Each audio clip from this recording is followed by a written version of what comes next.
저희가 벌써 50장 마지막 장으로 왔습니다. 지난 한 1년 반 동안 정도 저희가 계속해서 창세기 말씀을 함께 나눴던 것 같습니다.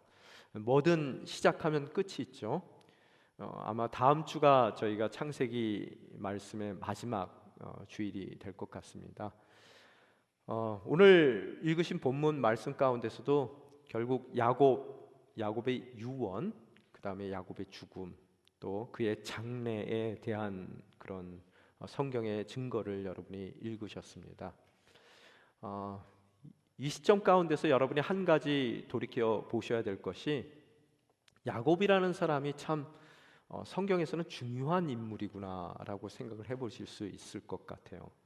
왜냐하면 50장 전체에서 이 야곱의 이야기가 차지하는 그런 성경의 분량을 바라봤을 때 그 어떤 그런 믿음의 조상보다는 하나님께서 중요시 여기는 그런 사람이면 틀림없구나라는 생각을 저희들이 할 수밖에 없습니다.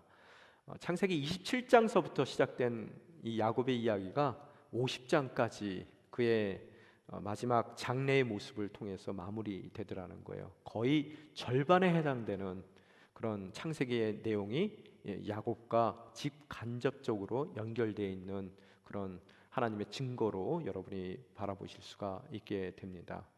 그런데 오늘 여러분이 읽으시는 그 말씀 가운데 특별히 야곱이 애굽으로 이주한 그 이후의 삶이 130세에 그가 바로를 만나게 되고요.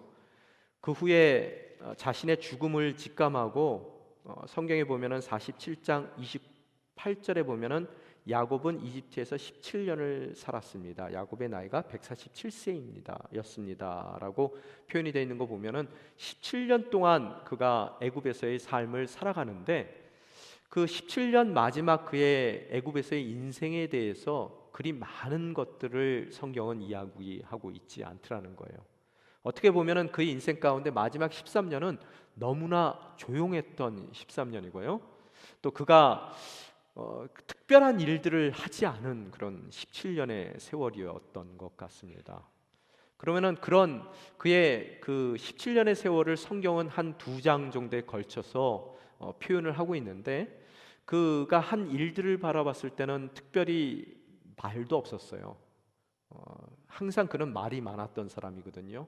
남에 대한 원망도 많고, 또 가뭄 때 그 베냐민을 데리고 와야 된다는 형들의 이야기를 들었을 때 그 형들에게 쏟아내는 그 원망의 말들, 여러분, 그 사람은 참 말이 많았던 사람입니다. 그리고 그 인생 가운데 너무나 많은 것을 행동했던 사람임에도 불구하고 왜 그 17년 동안에는 그렇듯 말도 없고 행동도 없었는지를 여러분이 한번 물으셔야 되더라는 거예요. 그 관점 가운데서 또 한 가지 질문을 드리겠습니다. 그 질문은 뭐냐 하면, 야곱의 그렇듯 창세기의 절반 정도에 해당되는 그의 이야기 가운데 많은 야곱의 사건들이 있었고 그의 행동들이 있었더라는 거예요. 그런 믿음의 조상으로서의 야곱 삶 가운데서 가장 빛났던 그의 인생의 그 믿음의 순간이 언제였는가, 제가 지난 시간에도 잠깐 언급은 해드렸는데요.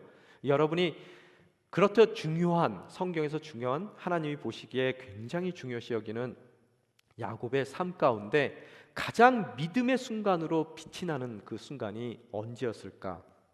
우리가 한번 질문해 봐야 되겠더라는 거예요. 언제입니까? 그가 에서를 피해서 도망갈 때 홀로 남겨진 그 순간에 베델에서 눈물을 흘릴 때 정말 하늘과 맞닿는 사다리를 통해서 천사들이 오르락내리락 하는 그 모습을 바라보며 하나님의 살아계신 음성을 들었던 그 베델에서의 밤의 사건일까요?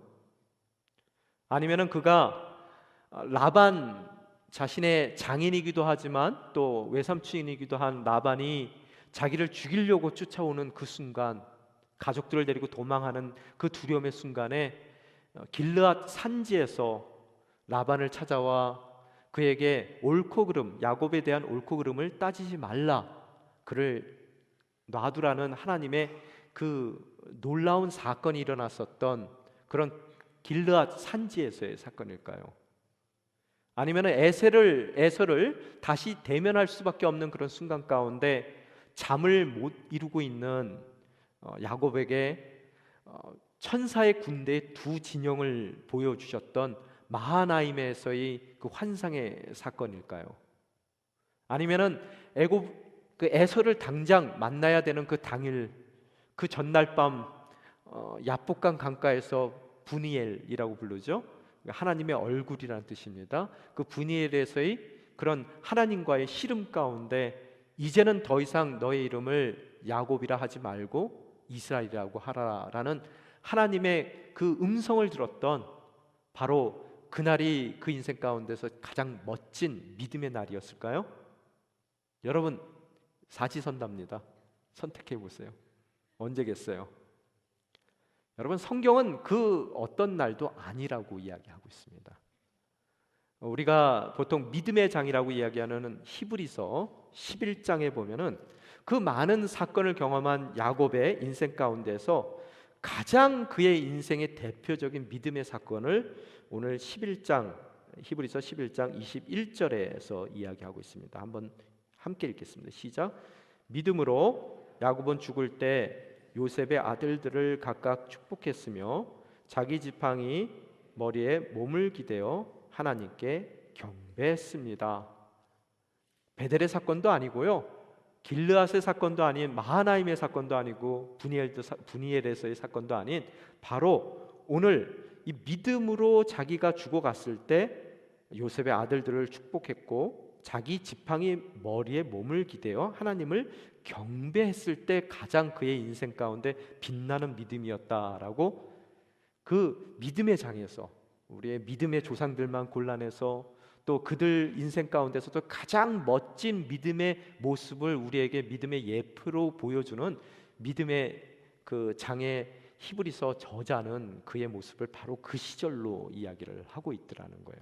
그러면은 지팡이 머리에 몸을 기대어 하나님을 경배했다고 써 있는데 언제 우리가 창세기를 읽으면서 그 모습을 보았는가 여러분이 살펴보셔야 되더라는 거예요. 언제 그랬습니까? 여기에 조금 어려움이 있어요.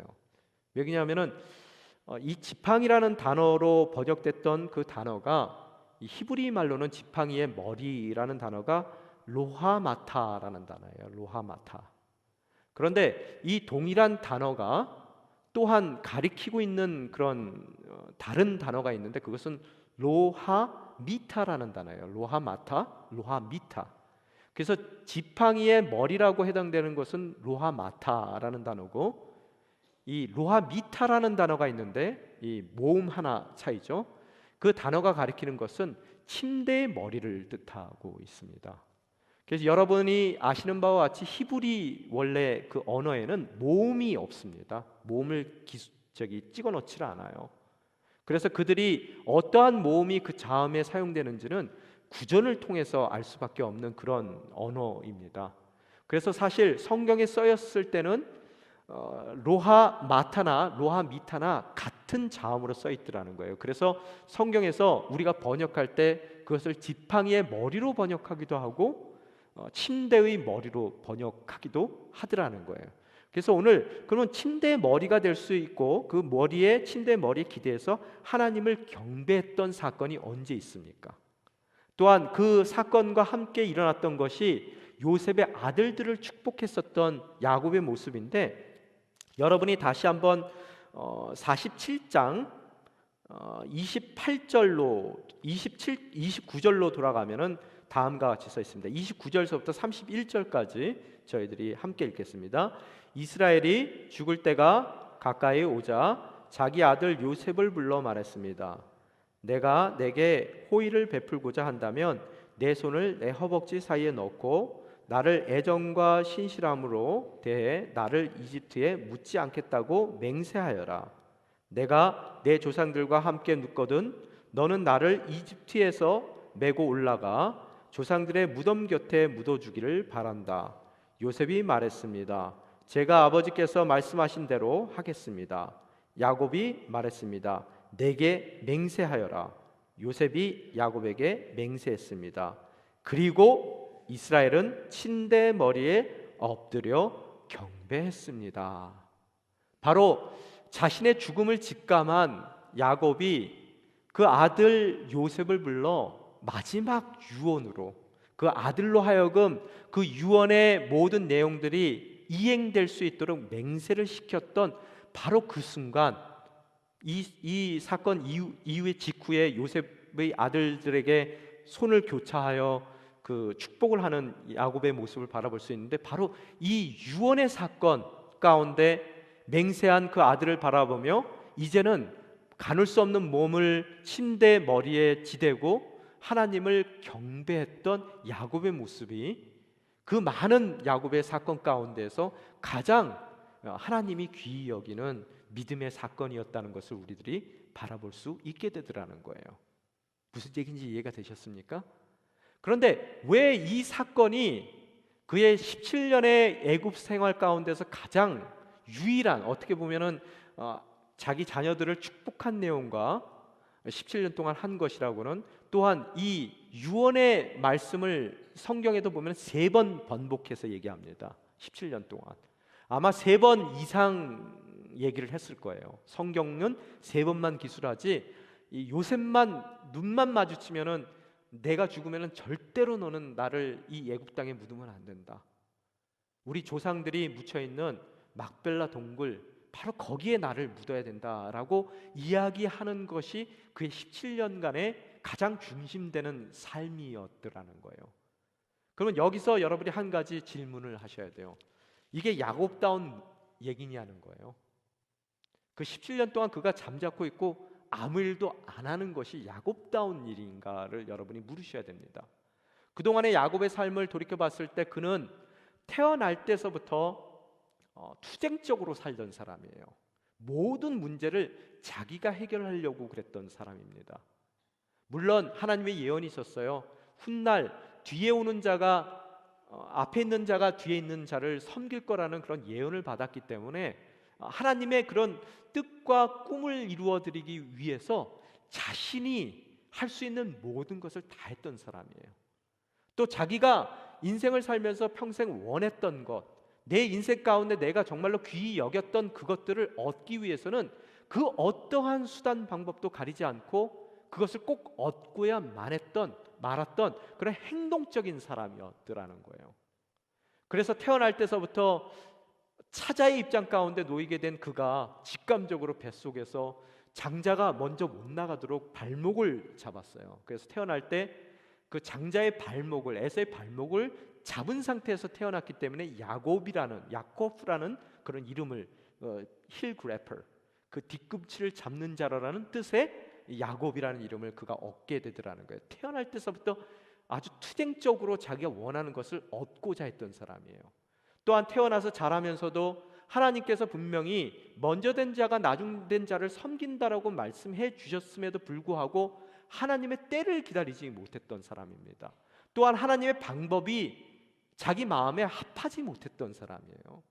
그렇기 때문에 수단과 방법을 가리지 않고 그 주신 장자의 복을 쟁취하기 위해서, 권리를 쟁취하기 위해서 아버지를 속이고 또 형을 속였던 바로 그런 속이는 자로서의 야곱의 삶을 살았더라는 거예요. 또한 그의 사랑하는 아내를 얻기 위해서 14년 동안 정말 노예처럼 일을 했고, 또 거기에 대한 대가를 받기 위해서 라반, 정말로 그 사람도 악한 사람이죠. 그렇지만 그보다 더 한 수 위에 있었던 야곱은 정말 말도 안 되는 그런 일을 통해서 라반의 모든 재산들, 포함된 모든 그의 대부분의 재산들을 갈취하는 그런 모습을 저희들이 바라볼 수 있게 되는 것이고, 또한 정말로 자기가 사랑하는 요셉을 그 자기의 모든 재산을 물려받는 장자로 세우기 위해서 그 아들을 애지중지 또 편애하는 그 모습을 통해서 오히려 그 아들이 노예로 팔려가고, 또 그 모든 삶의 여정 가운데서 정말 겪지 않아도 될 만한 그런 일들을 겪도록 내몬 장본인이 되더라는 거예요. 그는 결단코 무엇든지 하나님의 방법으로 하나님의 때를 기다렸던 사람은 아니에요. 항상 하나님을 앞서가던 사람입니다. 또한 하나님의 방법이 마음에 안 들었을 때 자신이 선택한 방법으로 하나님의 꿈을 이루어 가려던 그런 행위 중심적인 사람이었다는 것을 우리들이 바라볼 수 있게 되더라는 거예요. 욕심이 많았습니다. 그러면 오늘 여러분 한번 생각해 보십시오. 이 17년의 애굽에서의 삶 가운데 이런 욕심 많았고 자기가 원하는 것을 어떻게 하든 얻고야 말았던 야곱의 삶이라면은 어떤 삶을 살아가는 것이 정상이겠어요? 그죠? 아마 이 17년 동안에 더 많은 얘기가 있었을 것 같아요. 앞서 130년의 삶보다는요. 우리나라에서도 보면은 대통령의 친인척에 관련된 비리들이 많습니다. 그죠? 지금 요셉은 어떤 사람이에요? 바로의 총애를 받고 있습니다. 요셉이 뭘 잘못했다 그래서 그 누구 하나 요셉에다가 손가락질 할 수 있는 그런 입장들이 아니에요. 그런 요셉의 아버지입니다. 또 입장이 어때요? 처음에 가나안 땅에서 이곳 고센 땅으로 옮겨왔을 때 바로를 대면했을 때 그는 친히 그 당시에 가장 최강대국이었고 화려함을 자랑했던 그런 이집트의 그 바로 왕을 직접 축복했던 사람이에요. 우리가 대통령을 알기만 한다 하더라도 또 대통령과 한번 사진만 찍었다 하더라도 그것이 뭔가 그것을 이용해서 우리가 많은 것을 얻으려는 그런 욕심이 생길 수 있을 법한데 이 사람은 어떤 사람이라고요? 요셉의 아버지이면서 바로와 개인적으로 만난 적이 있으며 그를 개인적으로 축복까지 했었던 바로 그 입장 가운데 있던 사람이라는 거예요.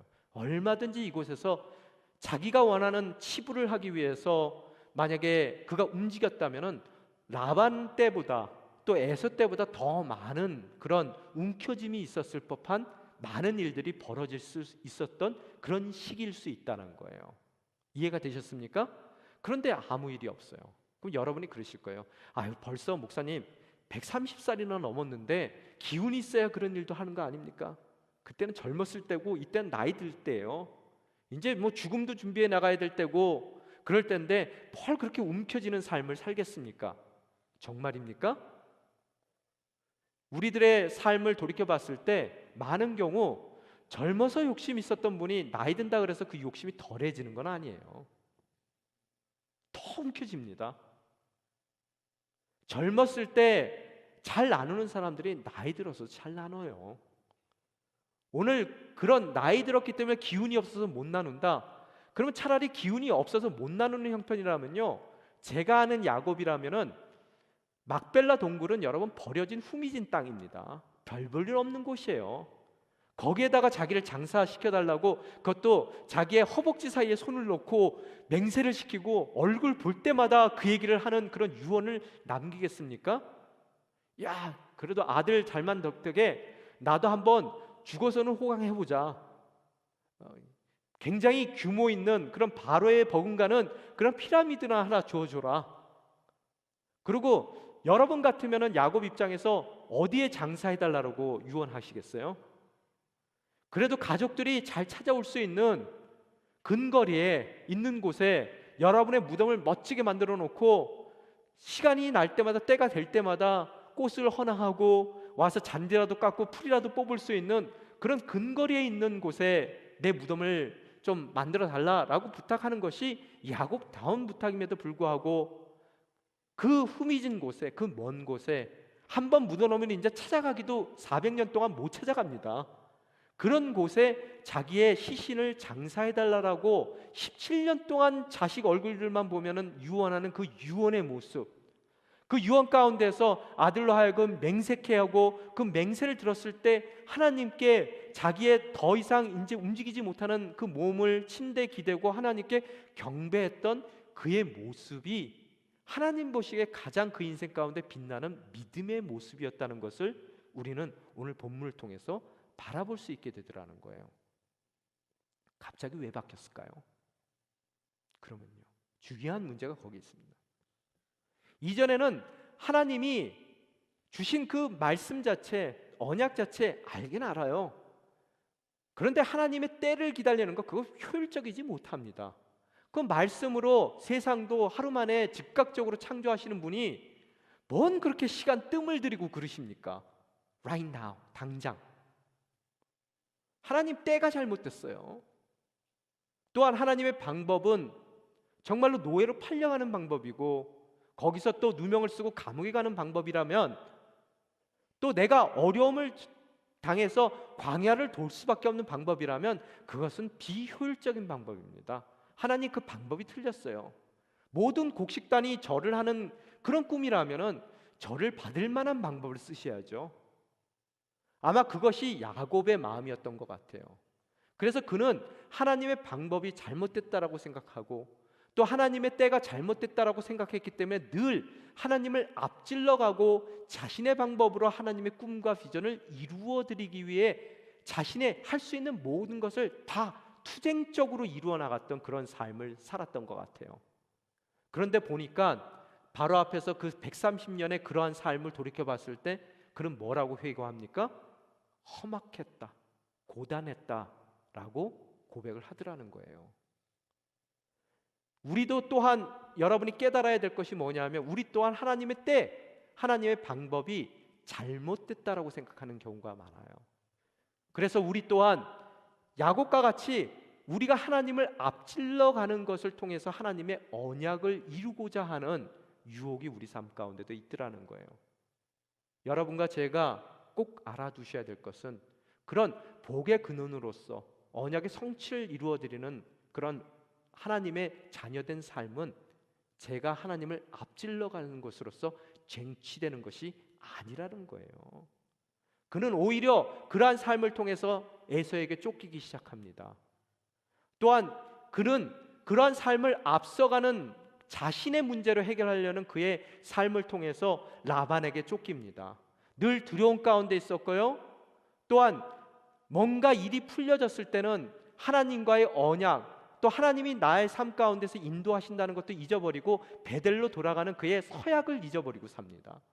그러다가 그 인생 가운데 디나가 어려운 일을 당하게 되고, 그 어려운 일을 통해서 자기의 자식들이, 아들들이 정말 그 사람들, 무고한 생명들을 학살하는 그런 처참한 인생 가운데로 내몰리게 되는 것이고, 그 인생 가운데 진정 내가 지름길이라고 생각해서 갔던 그 모든 하나님의 때를 거슬리는 나의 때가 더 오래 걸리는 일이고, 또 하나님의 방법보다 훨씬 효율적이라고 생각했던 나의 방법이 오히려 모든 것을 엉망진창으로 만드는 그런 고단하고 험악한 인생을 130년 동안 살았다는 것을 그가 깨닫게 된 거예요.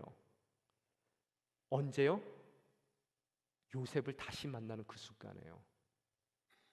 이미 죽었는 줄 알았던 그 요셉, 나의 방법으로 그를 족장으로 세우고 모든 형들이 그에게 절을 하게끔 만들려고 채색의 옷을 입혔던 그 요셉이 모든 것이 다 끝났다라고 생각하는 그 죽음 가운데 놓여졌다라고 생각하지만, 오늘 애굽에서 나를 만나주는 그 요셉을 바라봤을 때 너무나 그는 경악했을 것입니다. 놀랬을 거예요. 하나님께서 그로 하여금 꿈을 꾸게 하셨고, 그 요셉은 아버지 야곱과는 달리 하나님께서 자신의 삶을 통해서 그 꿈을 이루어 가실 수 있도록 그의 삶을 내어드리는 삶을 살더라는 거예요.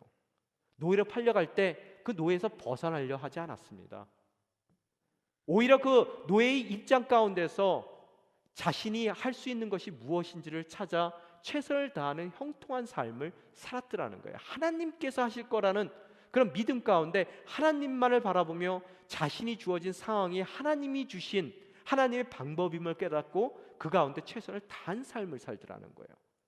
또한 감옥에 가더라도 그는 그 감옥에서 벗어나기 위해서 야곱과 같이 하나님을 앞질러 가고 하나님의 때를 앞당기려는 노력하는 것이 아닌, 이 모든 것이 하나님의 꿈을 이루기 위한 하나님의 부르심의 자리임을 깨닫고 그 자리에서 그는 하나님만을 바라보며 흔들리지 않고 소망을 갖고 꿈을 꾸어가며 자기가 할 수 있었던 모든 최선의 일들을 해나갔던 바로 그 요셉이라는 거예요.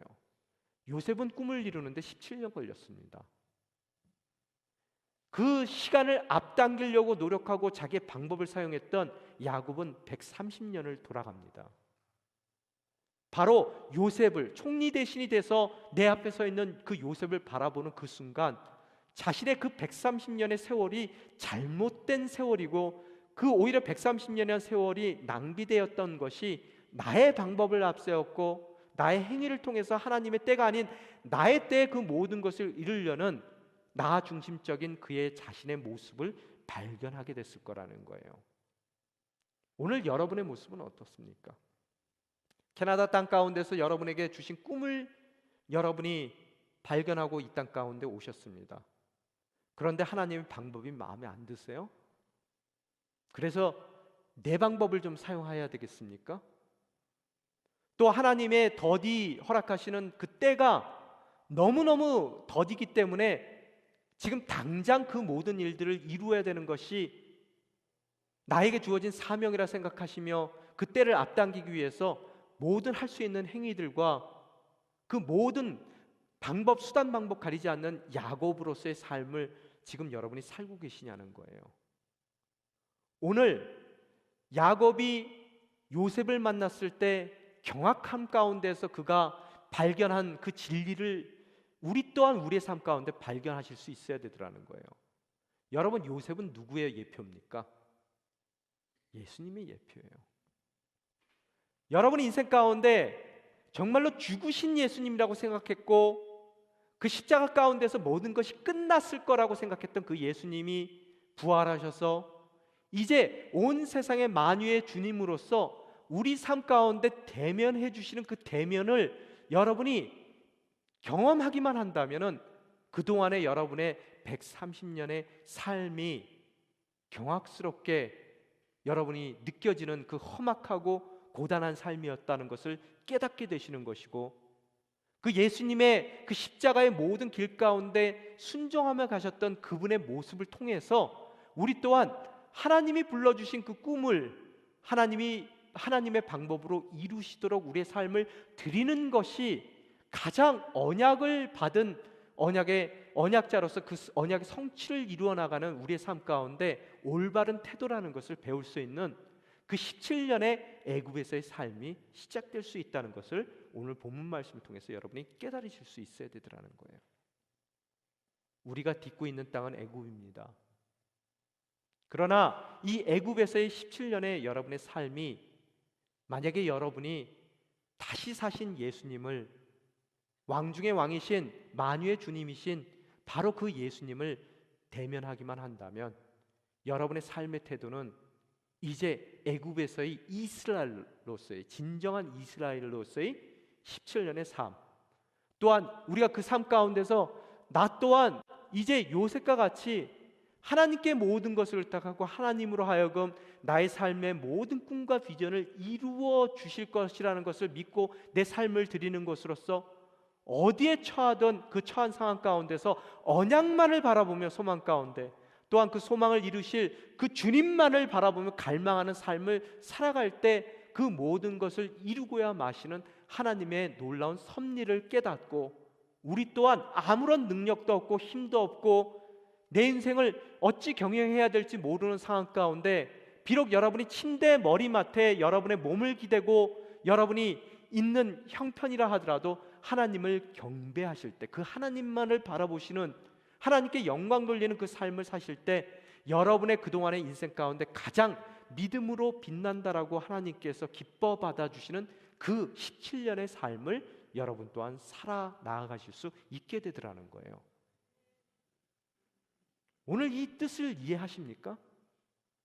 야복 강가에서 이스라엘이라고 불렀던 그 이스라엘이 아직까지 야곱으로 살았지만 그가 진정 이스라엘로서 살기 시작한 바로 그때는 애굽으로 이주하여 예수 그리스도를 그 인생 가운데 대면한 바로 그때서부터라는 것을 오늘 이야기를 통해 발견하게 되더라는 겁니다.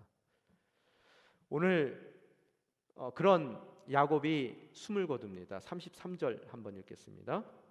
야곱은 아들들에게 이렇게 명령하고 침대에 발을 올려 모으고는 숨을 거둬 그 조상들에게로 돌아갔습니다.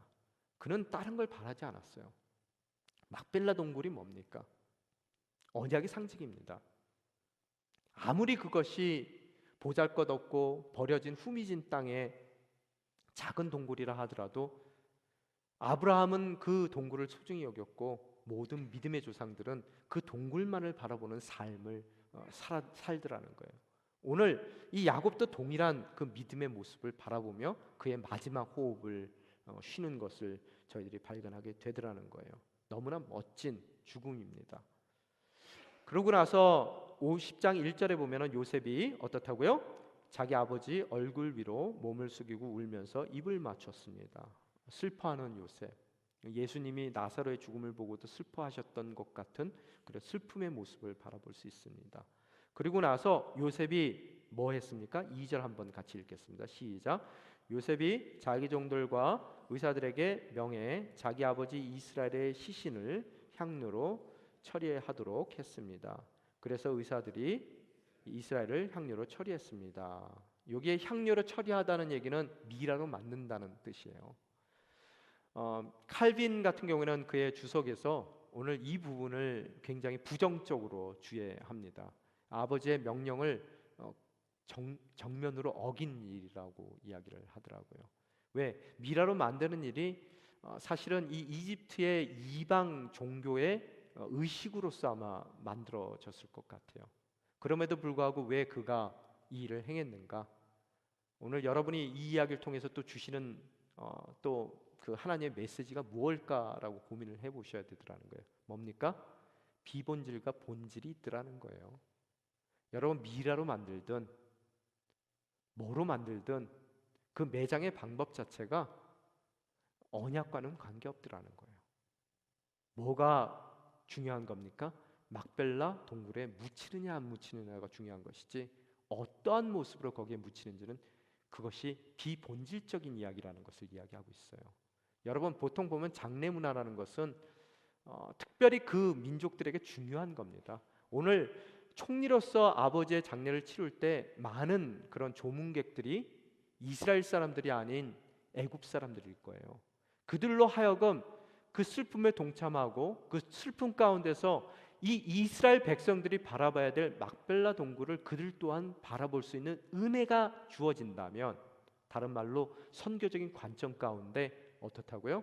오늘 이 모든 비본질적인 것을 열고 있는 요셉의 모습을 바라볼 수 있게 되더라는 거예요. 한국에서도 장례를 해보다 보면 어떤 분이 그런 분들 계세요. 목사님 절대로 우리는 화장 못합니다. 그래서 왜 못하는데요? 첫째, 불교적인 냄새가 너무 짙어요. 우린 기독교인입니다. 둘째, 부활할 때 좀 힘들 것 같아요. 네. 걱정하지 마세요. 부활할 때 물을 유로 만드시는 하나님의 놀라운 능력이 있습니다. 여러분의 삶이, 여러분의 모든 육신이 죄가 되더라도 하나님께서는 여러분을 오늘 있는 그대로의 모습, 더 영화로움으로 여러분을 다시 부활시키실 거예요. 비본질적인 거라는 거예요. 그래서 오늘 이 모든 이들을 이 멋진 언약의 축제 자리로 초청하기 위한 요셉의 모습을 여러분이 바라보실 수 있더라는 거예요. 그런데 오늘 보니까 3절에 보니까 그 기간이 얼마나 걸렸다고요? 40일 걸렸대요. 그리고 또 향료 처리를 다 마치고 나서 이집트 사람들이 어떻게 했다고요? 그를 위해서 애곡했는데 며칠을 애곡했다고요? 70일을 했어요. 여기에도 여러분 굉장히 큰 은혜가 담겨 있습니다. 보통 이 미라로 만드는 과정이 30일 정도 걸린다고 합니다. 그런데 오늘 며칠 걸렸다고요? 40일 걸렸어요. 이 얘기는 무슨 소리입니까? 여러분, 우리가 세차를 하러 가더라도 세차를 보면 브론즈가 있고요, 실버가 있고 골드가 있습니다. 여러분이 돈을 더 많이 지급하는 것으로서 여러분의 세차의 정도가 달라집니다. 그죠? 오늘 이 얘기가 뭐냐 하면, 야곱이라는 한 사람에 대해서 모든 이집트의 백성들이 그를 최고로 대우하고 있는 모습을 바라볼 수 있게 되더라는 거예요. 또한 오늘 70일을 애곡했다라고 써 있는데요, 이 이집트에서는 바로만 72일을 애곡합니다. 국장으로요. 나머지 백성들은 이렇게 70일씩 애곡하는 법이 없어요. 가장 멋진 모습으로 그의 장례를 치러드리는 모든 이 백성들의 모습을 바라볼 수 있게 되더라는 거예요. 그럼 그게 뭐예요? 그게 뭐가 대단한데요? 여러분이 물으실 거예요. 여러분, 야곱은 어떤 사람입니까? 일개 족장이에요. 그 가나안이라는 후미진 동네의 족장 출신입니다. 또한 그는 직업이 뭐였었어요? 목축업자예요. 여러분, 애굽에서는 목축업자들을 어떻게 대한다고요? 경멸하고 하대했던 직업 중에 하나입니다. 사람 취급을 안 했어요. 그런데 오늘 그렇듯 아무것도 아니고 하대받을 수밖에 없고 경멸의 대상이었던 야곱을 흡사 바로의 장례를 치르듯이 성대하게 기념해주는 이집트의 백성들의 모습 가운데 여러분이 깨달을 수 있는 것이 뭐예요? 야곱이 잘나서 그렇습니까? 누구 때문이에요? 요셉 때문이에요. 자, 우리의 모습을 살펴봅니다. 너무나 자격 없어요. 너무나 내세울 게 없습니다. 험악한 인생도 130년 동안 살았어요. 17년 동안 그나마 예수님 만나고 입 다물고 조용히 살고 있어요.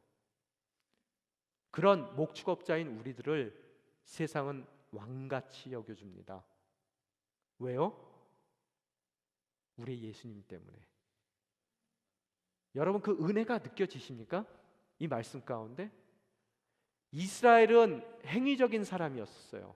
야곱은 훗날 그가 요셉을 만나는 것으로서 그는 은혜를 깨닫게 돼요.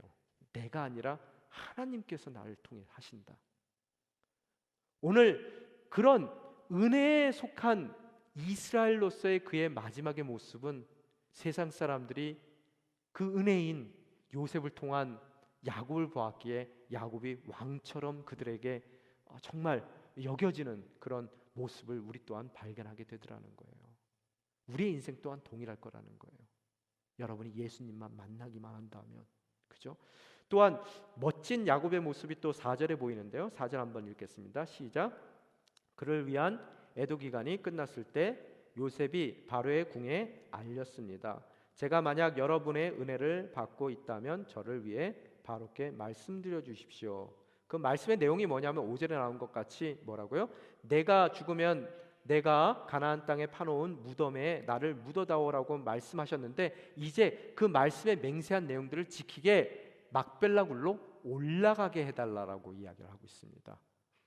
오늘 올라가라는 이야기가 계속해서 반복돼요. 여러분 6절에도 보니까 뭐라고요? 그런 부탁에 그 요셉의 부탁에 바로가 말했습니다. 뭐라고요?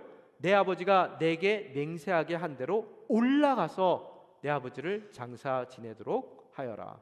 또한 9절에 보니까 바로가 그만 올라가도록 한 것이 아니라 그의 모든 신하들과 또 장로들과 전차와 기본까지도 어떻다고요? 9절에 보니까 어떻게 된다고요? 막벨라 굴로 뭐라고요? 올라가게 했더라는 거예요. 올라간다는 이야기가 도대체 뭘까? 여러분, 이집트는 그 당시에 세계 중심지입니다. 화려함이 있었던 곳이에요. 막벨라 굴은 어떤 곳입니까? 너무나 후미진 버려진 땅의 한 구투기에 있는 굴입니다. 너무나 초라한 곳이에요. 그렇지만 지금 오늘 성경은 뭐라고 얘기하고 있냐면요, 화려한 가운데 있는 세상의 중심에 있는 그들로 하여금 막벨라 굴로 가는 그들의 발걸음을 올라간다라고 표현하고 있어요. 여러분, 올라가야 우리들이 내려다 볼 수 있습니다. 내려다 볼 때 우리가 어디로부터 시작해서 어디로 가고 있는지를 우리가 한눈에 알 수 있게 되더라는 거예요. 여러분 인생 가운데서도 여러분이 약속의 근거가 될 수 있는 여러분의 막벨라 굴을 향해 여러분의 삶이 얼마나 화려하든 얼마나 단단하든 여러분이 신뢰할 만한 상황 가운데 있다 하더라도 여러분은 어디로 가셔야 돼요? 막벨라 굴로 올라가셔야 돼요. 여러분의 막벨라 굴은 뭡니까? 여러분에게 허락된 그 언약의 그 심볼이 될 수 있고 언약의 모든 성취를 언약의 성취를 확신할 수 있는 바로 그 언약의 장소가 어디냐는 거예요. 너무나 보잘것없어 보여도 이들에게는 막벨라 굴이었습니다. 우리의 막벨라 굴은 뭡니까? 바로 십자가.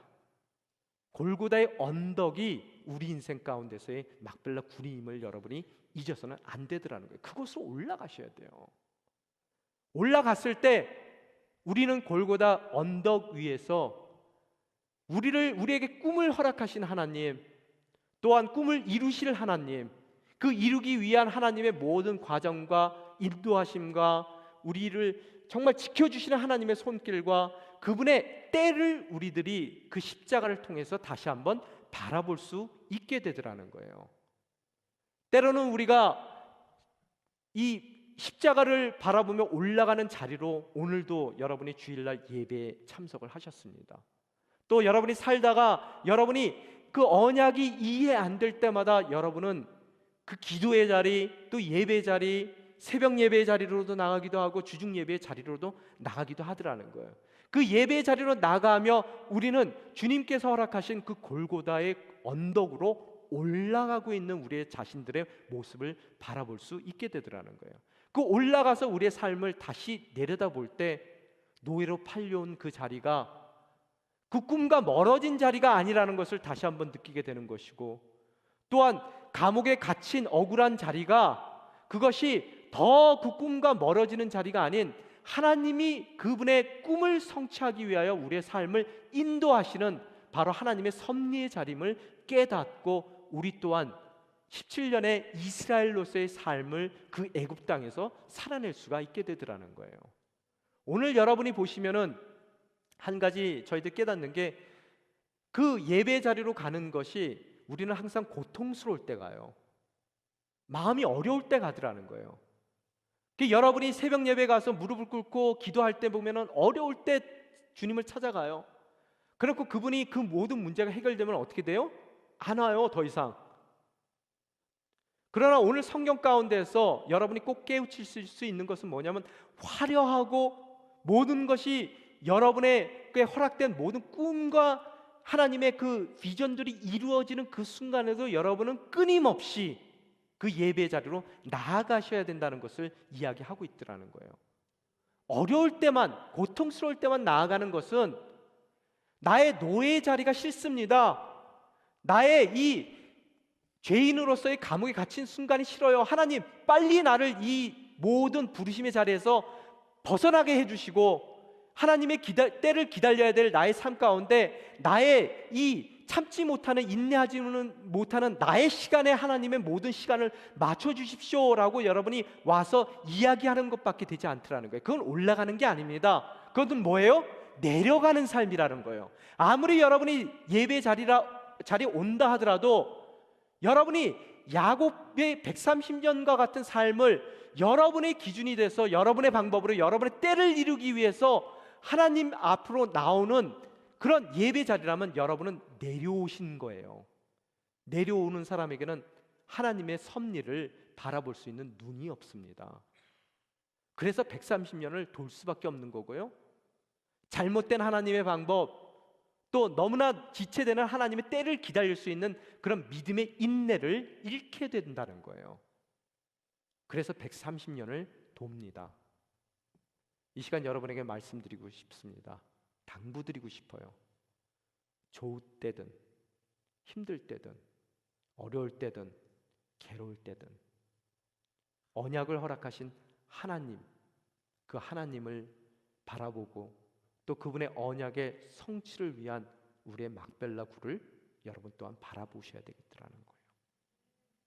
또한 이 시간 그러한 하나님의 언약의 성취는 골고다 언덕 십자가에 있음을 깨닫고 오늘 이 예배를 통해서 또 주중의 모든 예배를 통해서 다시 한번 슬플 때도 기쁠 때도 여러분이 그 언약의 자리로 다시 올라갔을 때 우리들은 많은 것을 이루었다 그래서 자고하는 것이 아니고 또 모든 것을 잃었다 그래서 우리들이 포기하는 인생이 아닌 하나님 손에 들려져서 진정 하나님이 원하시는 꿈과 계획을 하나님의 방법대로 하나님의 때를 이룰 수 있는 그런 귀한 이스라엘과 같은 인생, 또 요셉과 같은 인생이 될 줄 믿습니다.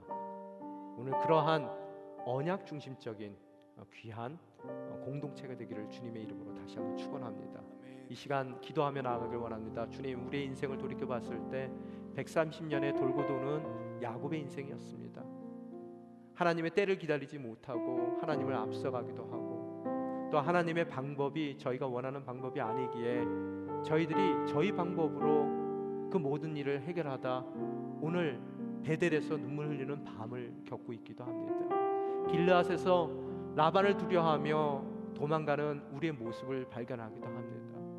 또 에서의 대면을 놓고 고민하고 갈등하며 잠 못 이루는 마하나임에서의 밤이기도 합니다.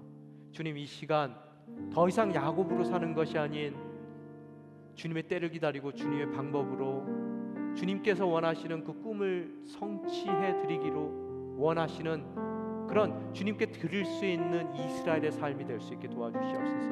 지금까지 130년의 삶을 살았다면 이제는 그 17년의 삶을 살 수 있게 도와주시고, 그 삶 가운데서도 저희들이 아무런 능력이 없고 힘이 없어 저희의 침대의 머리판에 저희 몸을 기대고 주님을 경배하는 그런 이스라엘의 모습을 주님께서 가장 귀히 여기셨던 것 같이, 오늘 아무것도 할 수 없기에 침대에 기다려서 주님을 바라볼 수밖에 없는 우리의 모습을 주님께서 귀히 여기신다는 걸 깨닫고, 진정 주님께 모든 우리의 삶을 내어드리는 것으로서 주님께서 원하시는 그 일들을 은혜 가운데 이루어 드릴 수 있도록 정말 우리의 삶의 모든 부분을 주님께 내어드리는 아름다운 이스라엘과 같은 삶을 살 수 있게 도와주시옵소서. 저희 삶을 붙들어 주시옵소서. 함께 기도하며 나아가시겠습니다. 아버지 하나님 감사합니다.